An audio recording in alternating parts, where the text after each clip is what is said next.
paano kumita nang wala kang nilalabas na puhunan online or mag-a-affiliate ka, no? Ang link po pala ay nasa description. Check nyo lang po yun, tas click nyo, tas para makapag-register kayo, no? Pero bago po ang lahat, pag-uusapan natin, ito po ay 1365 Gaming App po, no? Licensed by Pagcor po siya, no? Sabi dito, 1365 is a registered trademark brand and business name is Skyline Nexus Corporation Incorporated, regulated and licensed by the Philippine Amusement and Gaming Corporation, PAGCOR. Ibig sabihin, license po siya ng PAGCOR, no? Ito pong gaming app na to na pwede kang kumita, pwede kang maglaro, pwede mong ilaro yung bonus. At yung registration nga po, nandyan sa ating description, no? Yung link po dyan, click nyo lang po para makapag-register kayo, no? Pero bago po kayo makapag-register, ito po dapat yung malaman ninyo, no? Pag-click nyo po kasi ng link sa description, ito po yung lalabas na nakalagay na PAGCOR, no? Sabi niya po dito, ito yung mga bawal at hindi pwedeng mag-registered or mag-participate or maglaro, no? Kapag ka ikaw ay below 21 years old po, hindi ka po pwede ditong maglaro at hindi ka rin pwede mag-affiliate at hindi ka pwede mag-register. Kung ikaw ay government employee like mga police, navy, armed force, ganyan, hindi ka rin po pwede dito, no? Bawal po. At kung halimbawa ikaw naman ay nagtatrabaho under PAGCOR, ayan, nagtatrabaho ka under PAGCOR po na may ID ka po at legit na nagtatrabaho ka under PAGCOR, bawal ka po dito, no? At may mga consequences po pag pinilit ninyo. Kaya kapag po nakalagay na dito na bawal, wag nyo na pong gawin. Pero kung wala ka naman po dito, ikaw ay 21 years old pataas, ikaw ay hindi nagtatrabaho sa government at hindi ka under ng PAGCOR, ayan po, ang gagawin nyo lang, i-accept nyo lang po siya. Pag accept nyo siya, magre-register na po kayo, no?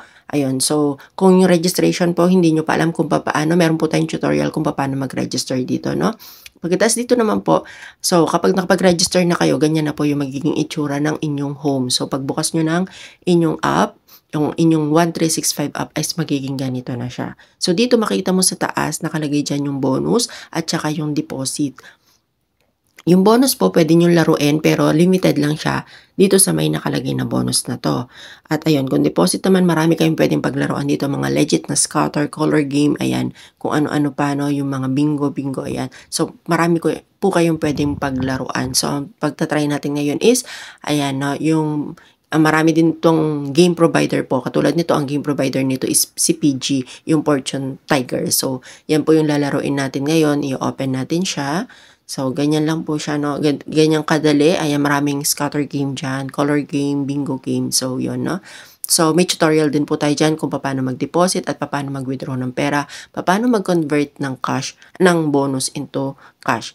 Ganun lang po, no? So, madali lang po siya. Sa mga gusto pong mag-register dito, dyan po sa link, yung link natin nasa may description po, no? Bali, kung gusto mo po pala mag-affiliate, ayun, no? Kung gusto mo mag-affiliate, ganito lang po yung gagawin mo. Ang gagawin mo lang ay pupunta ka sa home, tapos nakikita mo yan sa gitna sa may nakalagay na affiliate. Click mo lang yung affiliate na yan, tapos scroll up mo lang po siya.